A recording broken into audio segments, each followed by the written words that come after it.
시간이 됐기 때문에 진행을 하도록 하겠습니다.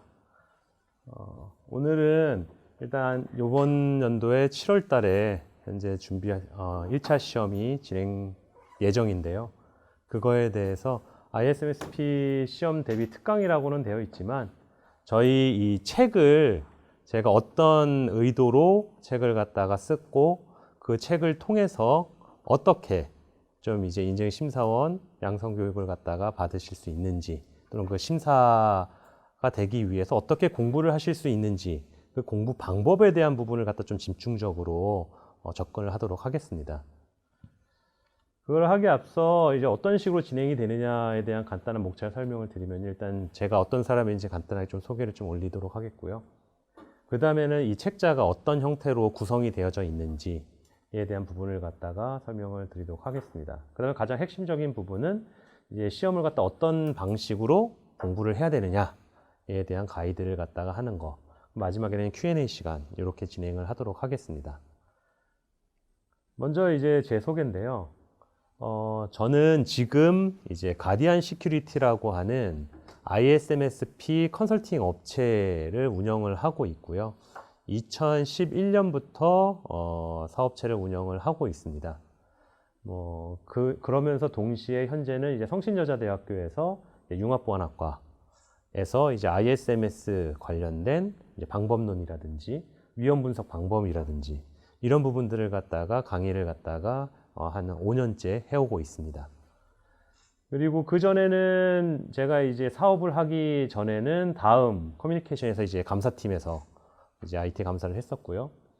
또 그 전에는 이제 CJ CG부에서 실무적으로 정보보호 운영 업무를 했었습니다. 그리고 또 그 전에는 이제 키사에서 루트 CA 관리도 하고 실질적으로 ISMS 인증 관리 업무를 갖다가 했었는데, 저때 제가 이제 1회 인증심사원 양성교육을 제가 그때 진행을 했었습니다. 벌써 아주 까마득한 옛날이죠. 그게 2003년도, 4년도 이때였을 겁니다. 그리고 그 전 저의 첫 직장인 KCC 정보통신에서는 그때서부터 이제 보안 컨설팅 업무를 했었고요. 이런 식으로 저 같은 경우는 여기는 표시는 안 했지만 또 그 암호 알고리즘 쪽으로 제가 또 석사 전공을 했습니다. 실질적으로 정보보호에 대한 부분만 가지고 업무를 갖다가 한 거를 대학원부터 쭉 따지면은 그 20년이 넘도록 제가 정보보호 쪽을 갖다가 오랫동안 해왔다라는 거. 그리고 현재는 제가 ISMSP 심사원 자격을 가지고 있고, 그전에는 이제 ISMS에 대한 선임심사원 자격을 가지고 있었습니다. 그 다음에 PIMS에 대한 심사원 뭐 이런 다양한 이제 정보보호 관련된 자격증을 다수를 보유를 하고 있고요. 요새는 이제 시스라는 게 이제 안 쓰고 있지만 이제 기사로 바뀌었죠. 정보보안 기사로요. 그리고 그 외에 제가 이제 보시면은 실질적으로 컨설팅을 갖다가 총괄해서 진행한 다양한 업체들이 이렇게 존재를 합니다. 그것뿐만 아니라 심사 이제 팀장 업무를 갖다가 예전 같은 경우 심사 팀장을 해야지만 선임 심사원을 달 수가 있었습니다. 그래서 키사에 있을 때 제가 선임 심사원을 갖다가 달고 나왔던 상황이고요. 그 외에 뭐 ISMS 심사와 PIMS 심사를 갖다가 여기에 적지 못하는 무수한 많은 심사를 갖다가 했고, 이 심사 기간만 일수만 했을 때 한 300 심사했던 거. 정보보호에 대해서 나름대로 이쪽 분야에, 그리고 이제 제가 그런 데다가 최대한 이 책에다가 그런 많은 내용들을 갖다 넣으려고 노력을 했다라는 거를 갖다가 좀 이해를 해주셨으면 고맙겠습니다. 그럼 이제 책자 구성에 대한 부분인데요. 뭐 일반적인 ISMSP 개요에 대한 부분이 들어갈 테고요. 그 다음에는 이 책의 이제 특징 중에 하나가 컨설팅 방법론을 좀 제시를 해주고 있습니다. 이 컨설팅 방법론을 제시하는 가장 큰 이유 중에 하나는 이 책을 단순하게 시험을 갖다가 패스하기 위한 용도로 쓰는 게 아니고, 이거를 갖다가 가지고 실무에 어떻게 적용을 할 수 있는지, 그리고 나중에 이제 내가 셀프 컨설팅, 회사에서 실질적으로 이 심사를 갖다가 대응하기 위해서 셀프 컨설팅을 어떻게 할 수 있는지를 제시를 해주고 있다는 거가 이제 가장 큰 장점 중에 하나고요. 또한 이 내용을 갖다가 통해서 이걸 공부하시는 사람 입장에서도 이 관리 과정 분야에 대한 부분을 갖다가 이해하는 게 대단히 어렵습니다. 관리 과정에 대한 부분을 갖다가 좀 이렇게 설명을 잘 해놓는 책이 거의 없어요. 위험 분석에 대한 방법을 갖다가 어떤 식으로 접근을 해야 된다, 어떻게 해야 된다는 부분을 많이 명시를 좀 안 하고 있는 게 좀 사실입니다. 그렇지만 그런 부분을 갖다가 명시를 해주고 있다라는 거. 거의 대다수의 뭐 기존의 ISMS 책이라든지 나와 있는 책이라든지 거의 다가 이 관리 과정을 뺀 보호대책 부분에 대해서 어떤 이제 지식을 가지고 접근을 해야 된다라는 형태로 많이 접근을 하고 있습니다. 그렇지만 저 같은 경우는 그런 식으로 접근하는 게 아니라 실무적으로 이 인증 기준들을 갖다가 어떻게 해석을 할 수 있을 것이냐에 대한 부분으로 접근을 하고 있다는 게 가장 큰 차이라고 보시면 될 것 같습니다. 그리고 또 하나가 심사원 자격을 갖다가 취득하기 위해서 1차든 2차든 시험을 볼 때 가장 중요한 포인트가 뭐냐면요. 인증 기준을 해석할 수 있는 실력이 되게 많이 필요로 합니다. 그러니까 단순 정보, 지식에 대한 것을 얼마큼 알고 있느냐에 대한 부분도 당연히 많은 포션을 차지하지만 그거보다도 훨씬 더 많은 포션을 차지하는 거는 인증 기준을 어떻게 이해를 하고 있고 그 인증 기준을 가지고 심사를 실질적으로 어떻게 할 수 있느냐에 대한 부분을 갖다가 가장 많이 요구를 하고 있습니다. 그렇기 때문에 인증 기준을 갖다가 100% 이해를 하기 위해서는 이 인증 기준을 다 쪼개서 하나하나의 문구들을 갖다가 파악을 해야 됩니다. 그리고 그 파악을 한 게 실무적으로는 어떻게 적용이 되고 있는지를, 어떻게 적용이 될 수 있는지를 아셔야 되거든요. 근데 지금 나와 있는 단순 인증 기준만 가지고서는 그런 걸 이해하기가 어렵다라는 거죠. 그런 부분들을 쉽게 풀어놓고 설명을 할 수 있게끔 이제 책을 구성을 했다라는 게 이 책의 장점 중에 하나가 될 것 같습니다. 그래서 보시면은 여기 이제 파트 3에 보면은 업무 관련 분야라고 해서 나눠져 있는 부분이 존재를 합니다. 이거는 인증 기준 102가지에 대한 내용을 제가 업무 프로세스로 다 248가지의 업무 관련된 항목으로 나누고 그거를 현업에서 이해하기 쉽도록 하기 위해서 분야를 갖다가 새롭게 재정립을 한 거다라고 보시면 됩니다. 그렇다 보니까 훨씬 더 쉽게 현황을 파악을 할 수가 있고 인증 기준이 무엇을 실무적으로 요구를 하고 있는지를 갖다가 좀 더 접근하기 쉽도록 책을 구성을 했다라고 생각을 하시면 될 것 같습니다. 그 다음에 이제 이 책을 갖다가 큰 틀이 어떤 형식으로 이루어졌는지를 갖다가 보여주는 페이지라고 보면 됩니다. 이거는 현재 페이지 10페이지를 확인을 하시면 됩니다. 처음에 이제 파트 1 ISMS 개요 부분이 있겠죠. 그 다음에 파트 2 통합인증 컨설팅 방법론 부분이 있습니다. 그리고 파트 3에 대해서 업무 관련 분야별 세부 설명이 나눠져 있습니다. 이거에 대한 각각에 대한 설명, 관계성이 어떻게 형성이 되느냐. 파트 1에서는 이제 ISMS에 대한 간단한 인증이 어떤 거고 요구사항 항목이 뭐다라는 거로 해서 소개가 들어가고요. 이거를 가지고 인증 컨설팅 방법을 어떤 식으로 진행을 할 것이다 라고 하는 컨설팅 방법론 개요를 갖다 설명을 하고 있습니다. 근데 이제 참고를 하셔야 될 게 이 컨설팅 방법론 개요는 지금 저희 가디언 시큐리티가 서비스를 하고 있는 방법론을 그대로 설명을 해 놓은 거라고 보시면 됩니다. 이 컨설팅 방법론이라는 거는 모든 컨설팅 업체가 가지고는 있지만 그게 똑같지는 않습니다. 그 회사가 가지고 있는 고유한 방법론이기 때문에 이 방법론 절차라든지 방법론의 흐름 자체가 어떤 시험으로 나오지는 않을 겁니다. 대신 각각의 하나하나에 대해서 자산 정리하는 거, 자산 평가를 하는 거, 갭 분석을 하는 거, 또는 우려사항 평가를 하는 거, 위험 분석을 하는 거, 대응 방안을 마련해야 되는 거, 뭐 DOE 선택을 해야 되는 거, 이런 내용들이 다 관리 표시가 되어 있는 것들입니다. 그러니까 관리 과정에 관련된 요구 사항 중에 하나라고 보시면 됩니다. 그래서 우리가 지금 ISMSP가 인증 기준이 총 파트가 1, 2, 3으로 나눠져 있죠. 그 1에 관련된 관리 과정 분야가 이 컨설팅 방법론 개요에 관련된 내용으로 커버가 가능하다라고 생각을 하시면 될 것 같습니다. 그렇지만 방법론에 대한 접근법, 뭐 정성적으로 했느냐, 정량적으로 했느냐, 아니면 그걸 갖다가 합쳐서 식으로 했느냐 이런 거에 대한 거를 갖다가 무조건적으로 맞다라고 보기는 어렵다라는 거죠. 그 다뿐이다. 그렇지만 이런 거를 통해서 관리 과정에서 요구하는 게 뭔지를 다시 한번 이게 실무적으로 확인해 보실 수 있다. 이렇게 생각을 하시면 될 것 같습니다.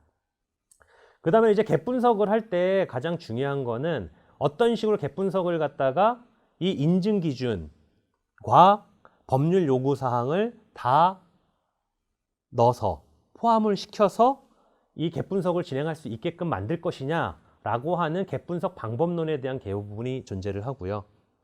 그 다음에 또 하나가 실질적으로 갭 분석 방법론 안에는 인터뷰를 진행하는 부분이 있는데 이 인터뷰 진행을 하기 위해서 이 질문 사항들이 이제 필요하겠죠. 이 질문을 어떤 식으로 생성을 할 것이냐라는 부분. 이 질문하는 생성 부분이 이제 가장 중요하다고 보시면 됩니다. 결과적으로 질문을 통해서 이 질문 안에는 인증 기준과 법률 요구 사항들이 다 포함이 되어 있는 거라고 보시면 되고요. 이 질문 기준을 통해서 현황이 파악이 될 수 있는 거고 이 질문 기준을 통해서 인증 기준을 갖다가 어느 정도 만족을 시킬 수 있는지 또는 만족시키고 있지 않다면 그 부분을 어떻게 보완할 수 있는지 이런 거를 갖다 다 파악할 수 있는 가장 중요한 이제 분야라고 보시면 된다는 겁니다. 그러면은 이제 이 인터뷰 질문을 갖다가 그러면은 어떤 식으로 만들어낼 것이냐에 대한 거를 갖다가 앞에서도 잠깐 언급했듯이 102가지의 이제 인증 기준을 제 나름대로 248가지의 업무 관련 항목으로 다 쪼개고 그 쪼개놓은 거를 가지고 최대한 업무 흐름에 맞게끔 제 순서를 배열한 거라고 보시면 됩니다. 그래서 각각에 대해서 분야를 갖다가 만들어 놓고 그 분야별로 질문 방법에 관련된 것들을 갖다가 소개를 하고 있다라고 보시면 됩니다. 그러면 이제 보셨을 때 이 인증 기준 분야라는 부분과 업무 관련 분야라는 게 있습니다. 용어가. 여기에서 인증 기준 분야라고 하는 거는 102가지의 인증 기준, ISMSP 인증 기준에서 가지고 있는 분야라고 보시면 됩니다. 그럼 이 업무 관련 분야는 저희 방법론에 따라서 개별적으로 저희가 만들어낸 업무 관련 분야라고 보시면 됩니다. 그래서 이거와의 관계는 이 아래쪽에 있는 게 업무 관련된 분야고요. 요 위쪽에 있는 게 ISMSP 102가지의 인증 기준이 가지고 있는 인증 기준 분야라고 보시면 됩니다. 각각에 대해서 이제 관계성을 갖다가 표로 표시를 해 놓은 거지만 이 각각에 대해서는 이제 뒤쪽에 설명을 좀 더 드리도록 하겠고요. 이런 식으로 관계성을 갖다가 만들어 놨다라는 것만 이해를 하시면 될 것 같습니다. 그럼 이제부터 좀 본격적으로 어떤 식으로 진행을 해야 되는지를 좀 보도록 하겠습니다. 현재 이제 페이지 93페이지를 한번 보시면은요. 이 업무 관련 항목을 갖다가 이해할 수 있게끔 인증 기준을 ISMS 102가지의 인증 기준을 제가 이런 식으로 업무 관련 항목으로 다 나눠 놓은 거라고 보시면 됩니다. 이걸 갖다 이제 93페이지를 보시면요. 이제 93페이지부터 3페이지를 다 보시면은요. 이게 총 100페이지까지에 걸쳐서 왼쪽에 있는 게 인증 기준 항목. 이게 현재 102가지라고 보시면 됩니다. 이 102가지의 항목에 대해서 업무 관련 항목을 248개로 이런 식으로 다 쪼개 놓은 거라고 보시면 됩니다. 근데 이거를 갖다가 쪼갤 때 어떤 형식으로 쪼갰느냐? 최대한 업무를 갖다가 제가 오랫동안 컨설팅을 하고 심사를 하고 교육을 하면서 이제 얻게 된 나름대로 노하우를 가지고 질문을 갖다가 최대한 무조건적으로 세부적으로 나눈 게 아니고요. 제 나름대로 노하우를 가지고 업무를 파악하기 쉽게끔 나눠 놓은 거라고 보시면 됩니다. 최대한 업무를 갖다 파악하기 쉽게끔 나눠 놓고 이거를 가지고서는 이제 순서를 갖다가 재배열했다라고 이해를 하시면 될 것 같습니다. 뭐 지금 입장에서 이걸 갖다 하나하나 다 설명을 드리기에는 뭐 많은 시간이 부족하고 각각에 대해서는 뒤쪽에서 또 다시 한번 언급이 될 테니까 큰 흐름이 이런 식으로 되어 있구나 정도만 이해를 하시면 될 것 같습니다. 그러면 이제 여기를 보시면요. 인증기준 분야와 업무 관련 분야에 대해서 좀 비교 설명을 갖다가 하도록 하겠습니다. 이제 업무 관련 항목을 갖다가 다 나눠놨지 않습니까? 인증기준 항목을 가지고 업무 관련 항목을 나눠놨는데 그거를 가지고 제가 업무 프로세스를 파악하기 쉽게끔 그룹핑을 해서 순서를 나눠놨다고 했지 않습니까? 그 그룹핑 되어 있는 부분에 대한 거라고 보시면 됩니다. 그래서 이제 분야별로 이렇게 표시를 해놨는데 이 분야를 보시면은요. ISMS 관련된 분야가 여기 보시는 대로 지금 총 12가지에 대한 분야로 나눠져 있죠. 근데 저 같은 경우는 이걸 갖다 나눠놨을 때 10가지로 나눠놨습니다. 지금 분야가 어떻게 보면 좀 더 줄었죠. 이게 왜 그러냐면은요. 이 ISMS 지금 이제 이렇게 바뀐 ISMS 기존의 ISMS는 104가지 요구사항이었습니다. 근데 그걸 80가지로 줄였습니다. 줄였다고 해서 내용이 줄이진 않았거든요. 내용은 더 늘어났습니다. 그러면 그 말은 뭐냐? 항목 하나하나가 가지고 있는 함축된 게 더 많다라는 거겠죠. 더 많아졌다라는 거죠. 함축된 게. 그 함축된 거를 갖다가 최대한 제 딴에는 그걸 갖다가 분배를 해서 업무 관련 항목으로 나눴다고 했지 않습니까? 업무 관련 항목으로 나눈 거를 최대 업무 프로세스로 정형화를 시켜보니 훨씬 더 이게 줄어들더라. 그만큼 현황을 파악하기가 좀 더 쉬워졌다라는 측면으로 바라보면 될 것 같습니다. 제가 학생들한테 많이 비유를 하는 게 아침에 일어나서 학교까지 올 때 다양한 걸 하지 않습니까? 일단 일어나고 세수하고 밥을 먹고 그 다음에 뭐 지하철을 타고 그 다음에 학교를 오겠죠. 이런 어떤 업무 프로세스가 있을 겁니다. 흐름이.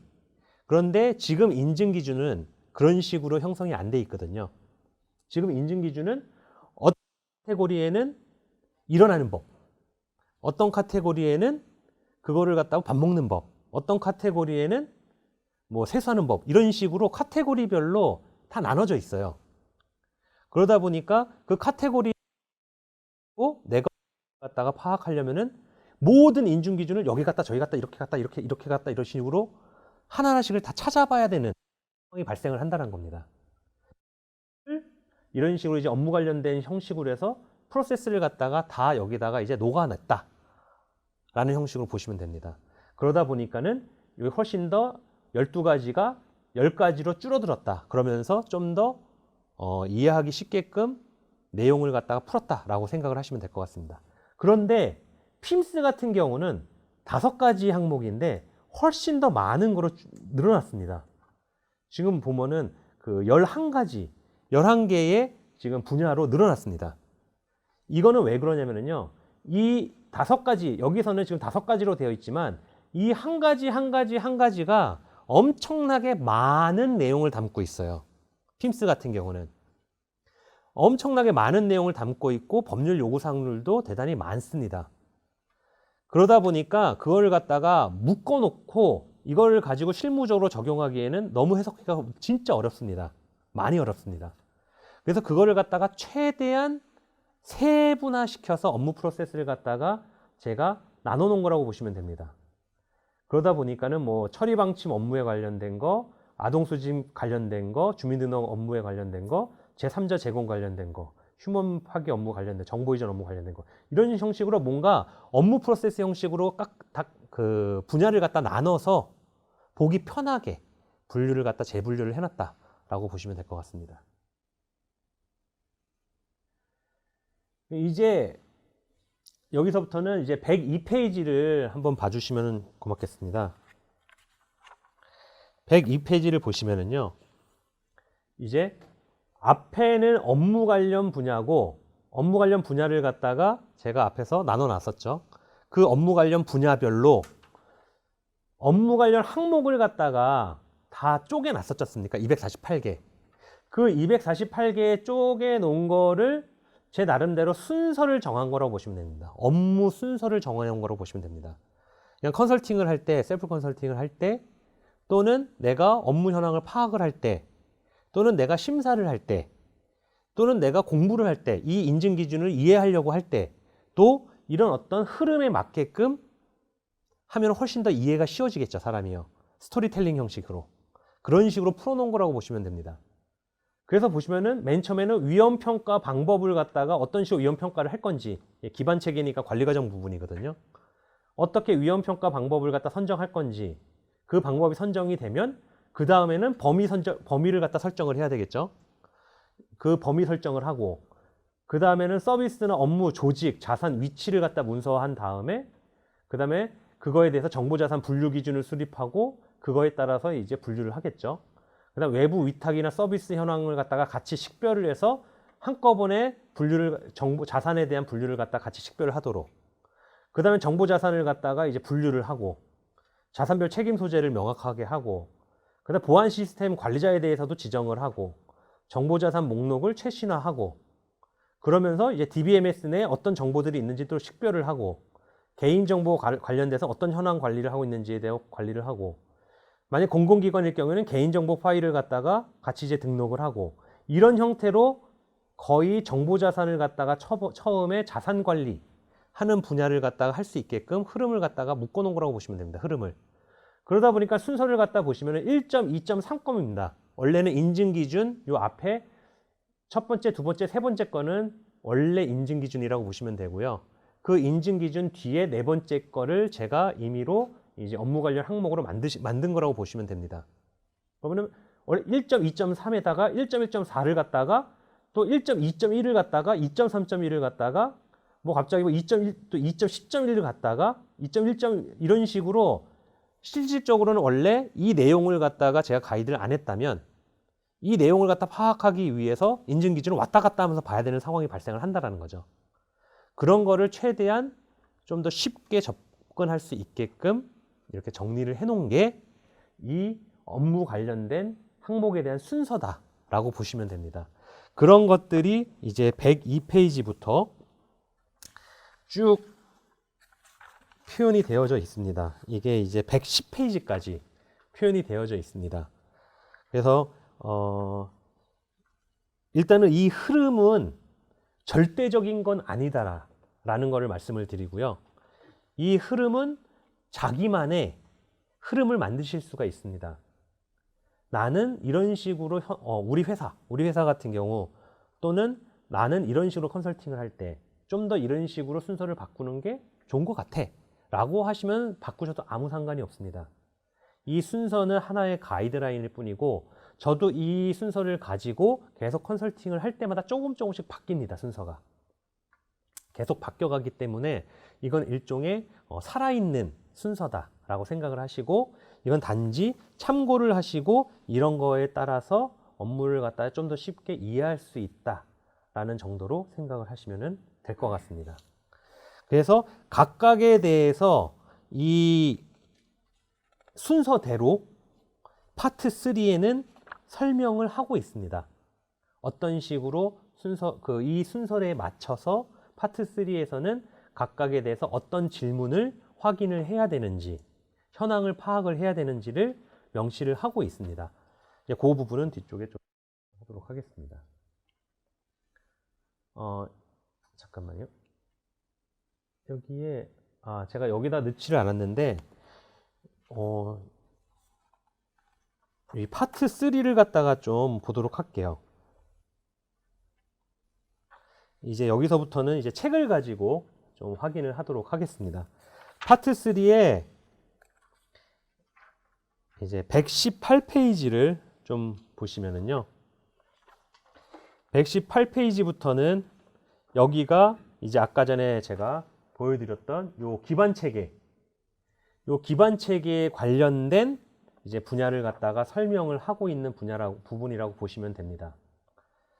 그러면은 이제 118페이지를 보셨을 때 기반 체계 업무 관련 분야 해서 1번 기반 체계 업무에 해당하는 정보보호 및 개인정보보호 관리체계 인증 기준이라고 명시가 되어져 있을 겁니다. 이거는 기반 체계 업무 관련된 분야에 해당하는 이제 102가지의 인증 기준 중에서 해당하는 것들만 모아놓은 거라고 보시면 됩니다. 이걸 갖다가 102가지의 인증 기준을 순서대로 모아놓은 거라고 보시면 됩니다. 이제 인증 기준이 가지고 있는 그 순서 그대로 모아놓은 거고요. 그 다음에 2번 같은 경우는 이거를 기반 체계 업무에 맞게 해당하는 인증 기준들을 갖다가 순서를 바꿔놓은 거라고 보시면 됩니다. 근데 이거 같은 경우는 이제 인증 기준으로 순서를 바꿔놓은 거라고 보시면 됩니다. 이제 업무 관련된 항목이 아니라 인증 기준으로 해서 순서를 바꿔놓았더니 이렇게 다양하게 순서가 바뀌는구나 라는 걸 갖다 확인하실 수가 있는 거고요. 그 다음에는 이제 우측 119페이지를 보시면은 거기 같은 경우 이제 기반 체계 업무 관련 분야와 인증 기준 분야 간의 관계라고 해서 맨 처음에 모든 그 102가지의 인증 기준과 248가지의 이제 업무 관련된 그 분야를 갖다가 비교해 놨던 거, 그거 중에서 기반 체계 업무 관련된 분야만을 갖다가 뽑아서 표시를 하고 있는 거라고 보시면 됩니다. 그러다 보니까 위쪽에 있는 게 인증 기준 부분입니다. 이 인증 기준에 대한 거를 보시면은 모든 관리 과정 분야와 그 다음에 개인정보 PIMS에 관련된 분야가 일부가 이 기반 체계 업무 관련된 분야와 관련성이 있다라는 것을 확인을 하실 수가 있습니다. 그러면 이제 3번으로 들어가시면은 기반 체계 업무에 해당하는 업무 관련 항목 설명 부분이 있습니다. 여기서부터는 제가 얘기했던 업무 관련된 항목 순서들 있지 않습니까?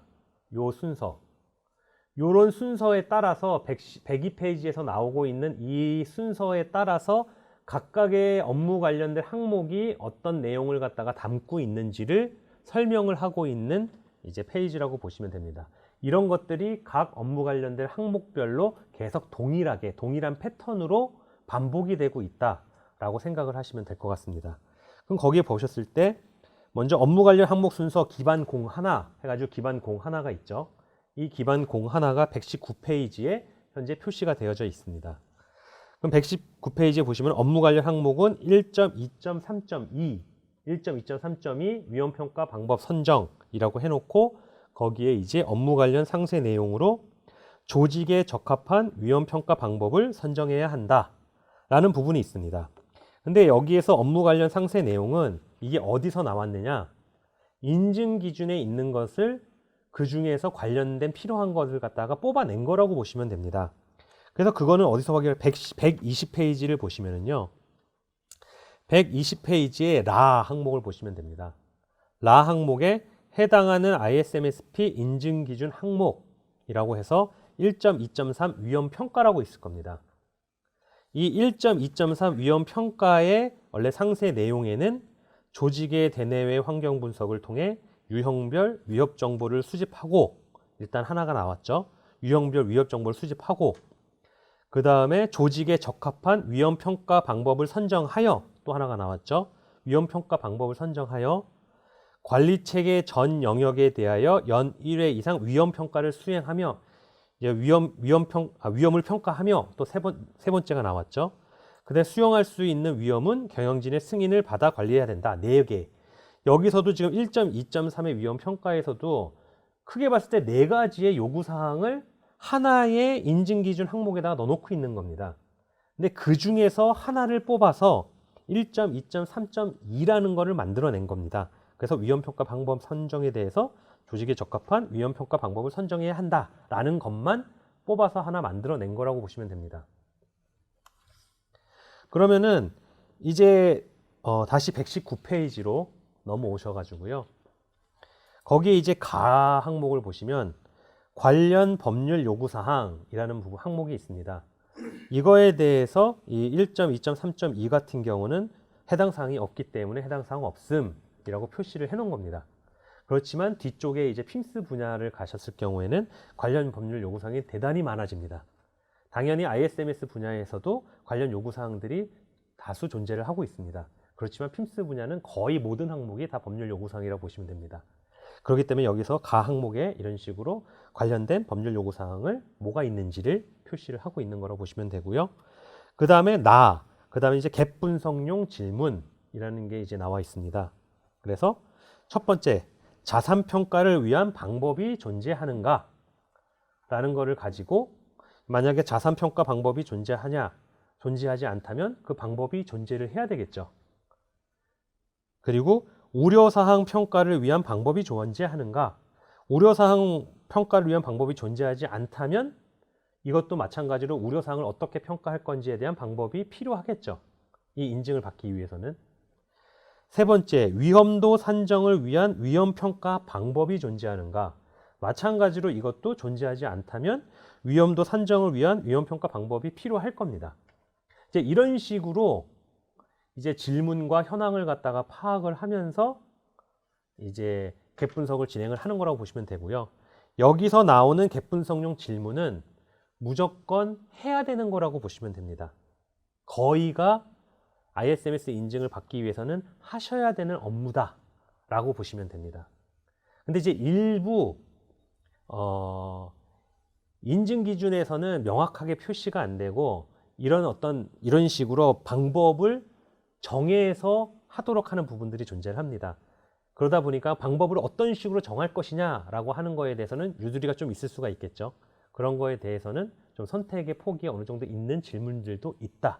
그렇지만 거의 대다수의 질문들은 이런 거를 갖다가 해야만 되는 것들이 대다수의 질문이다 라고 보시면 됩니다. 결과적으로 이 질문은 거꾸로 얘기하면 해야 되는 거, 안 했을 때는 해야 되는 거라고 생각을 하시면 될 것 같습니다. 그 다음에는 이제 다음 페이지 120페이지를 보셨을 때 다 항목에는 ISMS 2013과의 차이라는 이제 항목이 있습니다. 이거는 제가 나름대로 이제 2013 ISMS 2013은 이제 2018년도까지 이제 심사, 올해 이제 5월까지 심사를 갖다가 할 수 있었던 기준을 2013이라고 제 나름대로 명명을 한 겁니다. 왜냐하면 ISMS가 또 올해 바뀐 것도 ISMS고 과거도 ISMS다 보니까 그걸 나름대로 2013년도에 이거는 개정이 된 판이기 때문에 2013이라고 표현을 한 거고요. 그 다음에 현재 우리가 지금 하고 있는 ISMS는 2018일로 제 나름대로 명명을 했다. 그래서 그거를 갖다가 참고하시면 될 것 같고요. 여튼 여기서 ISMS 2013과의 차이에 대한 거는 인증 기준 대비 제가 나름대로 평가를 한 거라고 보시면 됩니다. 여기에 대한 평가는 순수하게 문구를 갖다가 분석한 거라고 보시면 됩니다. 그 내부적인 거에 대해서 그렇다고 해서 실질적으로 어떤 완화가 됐다고 해가지고 기준 자체가 완화가 됐다라는 내용은 아니고요. 문구가 완화가 됐다라는 식으로 이해를 해주시면 고마울 것 같습니다. 그래서 2013 같은 경우는 위험관리 계획을 사전 수립하는 내용에 대한 문구가 2018에는 없다. 이런 식으로 2013과 2018 간의 이제 인증 기준에 대한 문구를 갖다가 비교 설명해 놓은 거라고 이해를 하시면 될 것 같습니다.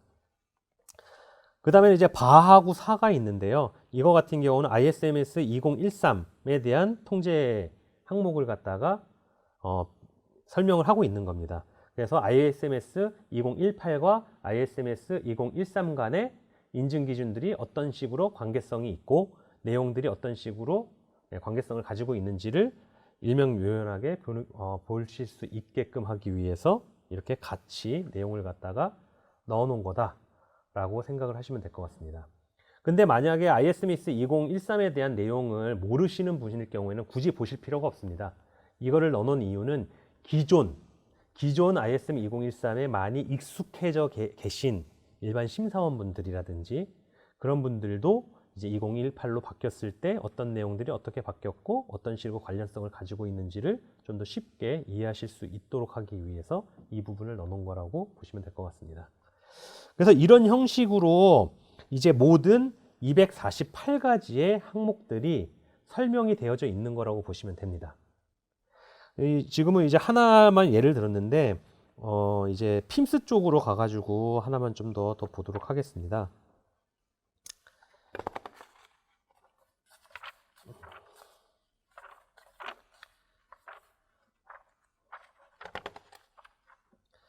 어, 348페이지 한번 보도록 하겠습니다.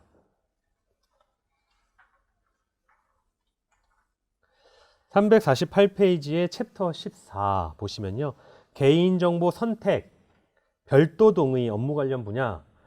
이거는 말 그대로 개인정보를 갖다가 이제 동의를 얻을 때 선택 동의나 별도 동의를 받아야 되는 것을 다 모아놓은 거라고 보시면 됩니다. 관련된 거는 마찬가지로 1번에는 관련된 인증 기준들이 3.1.1, 3.1.4, 3.1.7, 3.3.1, 3.3.2 이런 것들이 관련성이 있고 이거에 대한 순서는 이런 식으로 바뀌었다. 그래서 하나의 예를 들어서 선택 별도 01 항목에 대한 349페이지에 업무 관련 항목인 선택 별도 01의 항목에 대해서 다시 한번 좀 보도록 하겠습니다.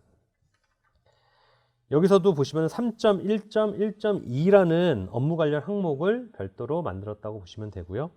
여기에 선택 항목 미선택 가능이라는 타이틀로 해서 업무 관련된 상세 내용을 보시면 개인정보 수집 시 필수 정보 이외의 개인정보를 수집하는 경우에는 선택 항목으로 구분하여 해당 정보를 제공하지 않는다는 이유로 서비스 제공을 거부하지 않아야 한다. 라는 내용으로 현재 업무 관련 상세 내용을 갖다가 뽑아낸 거라고 보시면 됩니다. 이거에 대한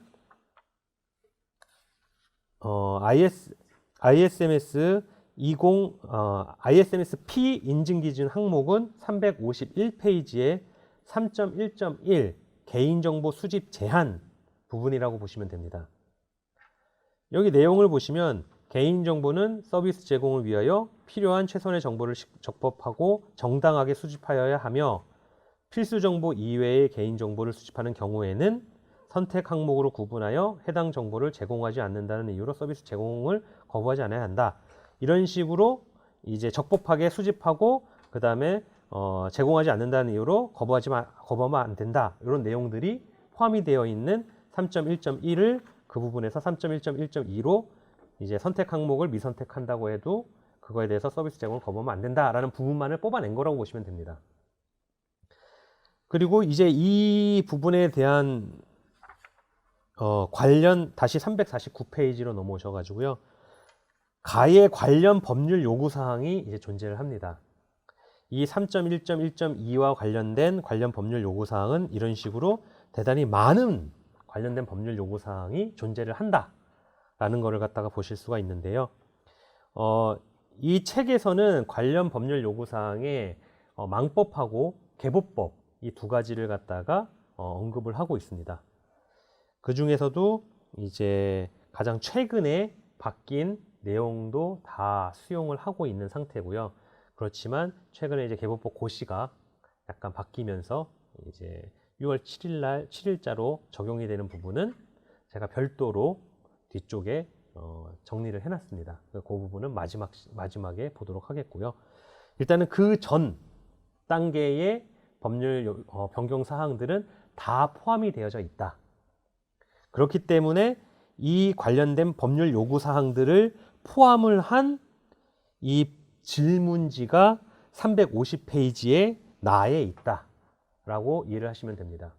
즉, 이 갭 분석용 질문 안에는 ISMS-P의 인증 기준과 그 ISMS-P 인증 기준과 관련된 법률 요구 사항을 합쳐서 나온 질문이다라고 생각을 하시면 됩니다. 그래서 이 갭 분석 질문에 대해서 회원가입 등 개인정보 수집 시 필수 정보와 선택 항목을 구분하여 수집 동의할 수 있도록 구성되어져 있는가? 이게 왜 처음에 있느냐? 현황을 파악을 할 때 시스템적으로 구성이 이렇게 되어져 있는지 안 되어져 있는지를 먼저 봐야 되기 때문에 제가 판단했을 때는 이게 첫 번째다라고 생각을 해서 순서의 맨 앞에 놔둔 겁니다. 그렇지만 뭐 나는 나중에 이걸 갖다 나중에 보겠다면 순서를 바꾸셔도 상관은 없습니다. 그렇지만 제 나름대로의 이제 컨설팅과 심사 노하우를 봤을 때는 이게 맨 앞에 있는 게 적합하더라라는 거로 판단해서 앞에 놨다라고 생각을 하시면 될 것 같습니다. 그 다음에 개인정보 수집 시 선택 항목을 선택하지 않아도 된다는 사실을 알리고 있는가? 이건 당연히 알려야 된다는 거죠. 개인정보 수집 시 선택 항목을 선택하지 않아도 재화 또는 서비스가 제공되도록 구성되어져 있는가? 당연히 이제 구성이 그렇게 되어져 있어야 된다는 거겠죠. 홍보, 판매 권유에 활용하기 위한 정보는 개인정보 수집, 이용 등에 관한 선택 동의와 별개로 별도 동의할 수 있도록 구성되어져 있는가? 이제 이런 부분들이 이제 법률 요구사항에 대한 부분을 갖다가 같이 넣어놓은 거라고 보시면 됩니다. 그래서 이제 홍보나 판매를 권유에 활용하기 위한 정보 같은 경우는 선택 동의와 또 별개로 동의를 갖다 받아야 된다라는 부분이 되는 거죠. 해당 서비스의 본질적 기능을 수행하기 위하여 반드시 필요한 정보 이외의 선택 동의, 별도 동의, 정보에 대해 동의를 하지 않고서도 서비스 제공이 가능하도록 구성되어 있는가. 이런 식으로 질문에 대한 거는 이 선택 별도 공 하나에 대한 상세 내용은 그냥 수집 시 필수 정보 이외의 개인정보를 수집하는 경우 선택 항목으로 구분해서 해당 정보를 제공하지 않는다는 이유로 제공을 거부하지 않아야 된다라는 내용이지만 그거를 법률과 실질적으로 풀어서 실무적으로 확인해야 되는 것들은 이런 식으로 개분성별 질문으로 다양하게 나온다라는 겁니다. 이제 이런 형식으로 이 ISMS-P에 대한 부분들은 다 똑같이 구성이 되어져 있다라고 생각을 하시면 됩니다. 이제 변경 사항에 대해서 좀 몇 가지 좀 짚고 넘어가도록 하겠습니다. 현재 그 페이지 202페이지를 보시면요. 제가 요거를 작업할 때 원래 기존의 ISMS 2013 같은 경우는 이 망분리를 이 네트워크 분리 쪽이나 또는 인터넷 접속 통제 쪽 이 둘 중에 하나로 많이 넣었거든요.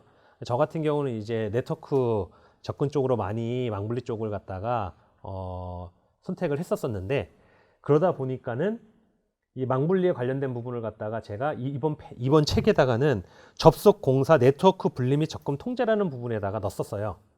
넣었었는데 이제 그 키사에서 ISMS-P 이제 해설서가 오픈이 됐죠. 그 해설서 말고 그 세부 상세 이제 기준이 나왔죠. 그거를 갖다 나온 걸 확인을 해보니까 이제 망분리 부분을 여기 네트워크 쪽이 아니라 인터넷 접속 통제 쪽으로 완전히 빼셨더라고요.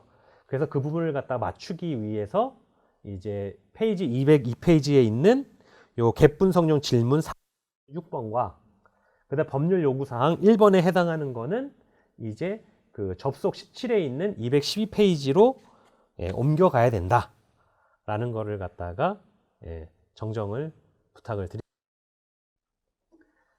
그거 하나 정정을 좀 해주시면 되고요. 그 다음에 이제 요번에 6월 7일 날 적용을 하는 그 안전성 확보 조치 기준 개정이 있었습니다. 요 개정에 관련된 부분을 여기 이제 저희 업무 관련된 항목으로 매칭을 시켜서 넣을 수 있는 부분은 이렇게 됩니다. 그래서 이제 기반 52에 해당하는 페이지 166페이지에 대해서 연 1회 이상 내부 감사 시 내부 관리 계획의 이행 실태를 확인해야 된다. 이행 실태 점검 항목에 대해서는 이런 개인정보 처리 시스템의 접근 관한 관리와 접속 기록 보관에 대한 부분, 그다음 암호화 조치 이런 부분에 대한 내용을 이제 이런 내부 감사할 때 포함을 시켜야 된다라는 거, 이 부분이 이제 기반 52에 들어갔다라고 보시면 됩니다. 그 다음에는 이제 로그 02 페이지 256페이지에 있는 로그 02 부분에 개인정보 처리 시스템의 접속 기록에 대한 부분을 1년 이상 보관해야 된다라는 부분을 갖다가 로그 02로 넣습니다. 기존에는 저게 6개월 보관이었거든요. 근데 그게 이제 1년으로 이제 확대가 되었습니다. 그리고 또 하나가 고유 식별 정보나 또는 민감 정보를 처리하는 개인정보 처리 시스템의 경우에는 2년을 보관하도록 되어져 있습니다. 이제 이 부분도 이제 로그 02 부분으로 이제 넣으시면 되는 거고요. 근데 또 하나가 뭐냐면은 만약에 5만 명 이상의 고객의 개인정보를 처리할 경우에는 접속 기록을 2년 이상 보관해야 된다라는 부분이 또 하나가 추가됐습니다. 여기에서의 2년이라는 것은 모든 개인정보 처리 시스템의 접속 기록을 얘기하는 겁니다. 그러니까 여기서의 첫 번째 얘기하는 개인정보 처리 시스템의 접속 기록은 1년 보관을 해야 되는데 그 중에서도 고유식별이나 민감 정보를 다룰 경우에는 2년을 보관해라 라는 거거든요. 근데 만약에 5만 명 이상의 개인정보를 처리할 경우에는 그냥 개인정보 처리 시스템 접속 기록을 2년 보관해야 된다라는 거로 이해를 하시면 됩니다. 그렇게 바뀌었다고 보시면 되고요. 이 부분이 최근에 바뀐 거기 때문에 시험 볼 때 나올 수 있습니다. 그 다음에 또 하나가 이제 로그 05번으로 바뀐 부분이 업무 특성을 감안하여 개인정보를 다운로드할 수 있는 기준을 마련을 하고 이 기준을 갖다가 초과하는 다운로드에 대해서는 사유를 확인해라 라는 부분으로 좀 더 다운로드 부분에 대한 이제 관리 과정이 좀 더 강화가 됐다.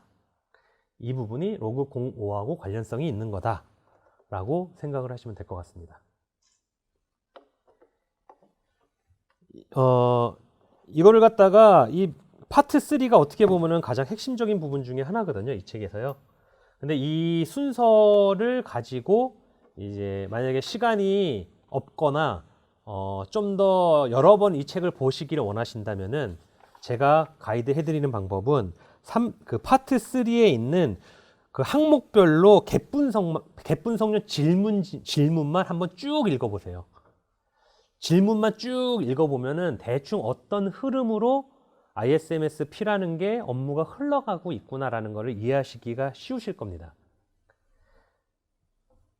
그게 이해가 돼야지만 이 ISMS 시험을 보실 때 큰 그림으로 이 결함사항이라든지 이런 거를 찾아내실 수가 있어요. 제가 그 ISMS 시험 1차와 2차의 가장 중요한 부분은 결함사항을 도출하는 부분입니다. 결함사항을 도출한다는 것은 심사원이 업체에 갔을 때 업체의 현황이 이 인증 기준 대비 잘 되어져 있지 않은 부분, 미흡한 부분을 찾아내서 그걸 보고서를 쓰는 거거든요. 그러면 결과적으로 인증 기준을 갖다가 잘 이해를 하셔야지만 다양한 환경이 변화가 되는 업체에 대해서 결함 사항들을 찾아내실 수가 있겠죠. 그렇기 때문에 이 ISMS-P 심사 시험이 어렵다라는 이유 중에 하나가 단순 정보를 이해하고 암기하는 거로는 이 시험을 패스하시기가 어렵습니다. 그냥 지식을 아는 게 중요한 게 아니라 그 지식이 이 인증 기준에 대비해서 어떻게 해석을 할 수 있는지에 대한 부분이 되게 중요합니다. 그럼 당연히 이제 이 인증 기준을 먼저 이해를 다 하셔야 되겠죠. 인증 기준을 이해한다라는 것은 이 개분성용 질문을 갖다가 잘 읽어보시면서 이게 이런 형식으로 실무적으로 이게 적용이 될 수 있는 거구나. 실무적으로 이런 걸 확인을 해야 되는 거구나를 갖다가 이해를 하신다면, 그리고 그걸 거꾸로 이런 질문지를 가지고 인증 기준은 단순하게 표현하고 있는 게 내부적으로는 이런 것들을 확인을 해야 되는 거구나 라는 걸 매칭을 시키시면서 인증 기준을 이해를 하신다면은 심사 시험을 보실 때 또는 심사를 하실 때, 컨설팅을 하실 때 많은 도움을 줄 수 있을 거라고 생각을 합니다. 일단 시간이 다 돼서 여기까지 마치도록 하겠고요. 혹시 이제 질문 사항 있으시면 잠깐 쉬었다가 Q&A 시간을 갖도록 하겠습니다. 네, 감사합니다.